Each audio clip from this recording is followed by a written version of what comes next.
My name is Jordan. My name is Corey. My name is Blakely. My name Ellie. We like to show sheep. That is Yes. kind of what our family does, is that we spend a lot of time in the show barn and traveling across Texas showing sheep. Her name is Sheep. Her name is Sheep. Drive up. Okay, drive to that sheep. Blakely is 6, she's in kindergarten. Ellie is 3. So I had a normal pregnancy. When I was about 7 or 8 months along, I had a cough. I got a cough for 4 days, went and saw the doctor because my contractions were kind of starting, and got some cough medicine, and that went away. And then she was born at 38 weeks, normal, 0 issues. And when she was born, she had petechiae all over, and so she was also a little bit smaller than we thought she was going to be. And so the petechiae is what caused the doctors to investigate further. They ran some tests, and her platelets were really low, and then that brought on a ton of doctors. We had Dr. Bowman from the NICU come up and consult. Ultimately, about 2 days later, we found out that she actually had CMV, so cytomegalovirus, which I had contracted while I was pregnant.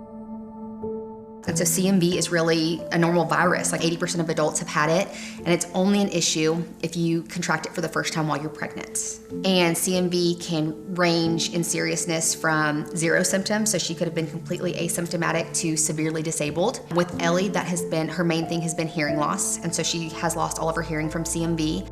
CMV is also interesting because you have to identify it within the first 3 weeks and start antivirals within the first 3 weeks. With that diagnosis, we were able to have ECI, or early childhood intervention, come out at 2 months old. And so she started physical therapy, occupational therapy. We had a teacher of the deaf, all of that before she was 3 months old. And so with that early diagnosis, we were able to work against CMV. And so she cleared all of these milestones exactly when she should have, and without that diagnosis, we would have been playing catch up for the rest of her life. While Ellie was being treated for CMV for the 9 months while she had an active infection, we were seen under the care of Dr. Lampy, and we are so appreciative for his knowledge in the subject. So there's only one pediatric infectious disease specialist in Lubbock, and we are grateful for his knowledge of the topic, especially when it's such a gray area type of topic, and he was able to explain a lot of the intricacies and explain kind of her outcomes for life. And so we loved working with Dr. Lampy. Positive attitude. Yes.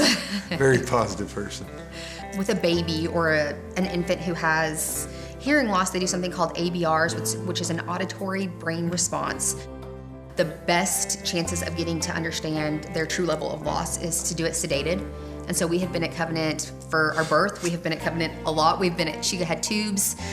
She had the sedated ABR when she had tubes put in there. And as scary as that was for a parent, I mean, she was riding the toys all over. They had the bubble wands. It was a very easy experience. They cared about her. And again, in the hospital, we were well taken care of, and we had enough people who knew what was going on to help us through that process. Right after she turned a year old, she had tubes put in, and that's when we found out she went completely deaf in her left ear. So at that point is when we decided we needed to seek out a cochlear implant. And then she got her cochlear implant, her first one, right when she turned 18 months old. That was kind of just an easy year. And then almost exactly a year after she had that first cochlear implant, she started to lose hearing in what we've called her good ear. And so a year ago, we started to see that hearing decrease, and we decided to go ahead and do another cochlear implant. And so that one went as easy as the first one. Covenant did it right. They caught it. They did everything they could to help us, and we couldn't have been better taken care of. We're thankful. We're just so thankful and so blessed to have been treated that way. We're very fortunate here in Lubbock to have. I mean, we live in a very good place, and not every place is like that. And we're just so fortunate to have it here in Lubbock. I think about where Ellie would be at if we hadn't had Dr. Bowman's diagnosis at 3 days old. We would probably just now be discovering her hearing loss. She would have had developmental delays, motor delays, because we received so much early intervention because of his diagnosis. If you look at her now as this healthy, thriving, speaking, never is quiet 3-year-old, it wouldn't have happened if he hadn't made that diagnosis and ran that test for CMV at 3 days old. He is the person that got us where we are today. And so he was the first step. But without him, we wouldn't have had access to the amazing doctors that we've been in contact with if it hadn't been for his initial diagnosis. So Ellie is a unique individual. She is feisty. She is the most strong-willed kid I've ever met, but she's also the happiest kid you've ever met.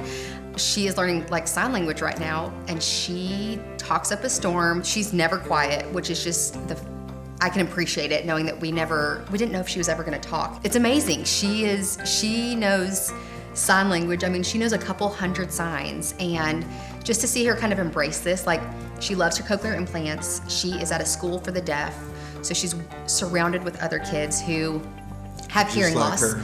For the longest time with her and her journey we've been there, I just wanted her to be normal, and I've kind of changed my goals for her now. I want her to be extraordinary. I want her to do whatever she wants, and you know, if she wants to chase any goals she ever wants, any dreams she comes up with her, I want her to have the resources to do it, you know, and her just have the ability to do it. She's made huge milestones this whole way, and I got all the confidence in the world for her. Her hearing loss doesn't define her. She's a kid who wears cochlear implants, and so she's a kid who has super ears, but she's just a kid, like she's a kid who can do anything that she wants to do.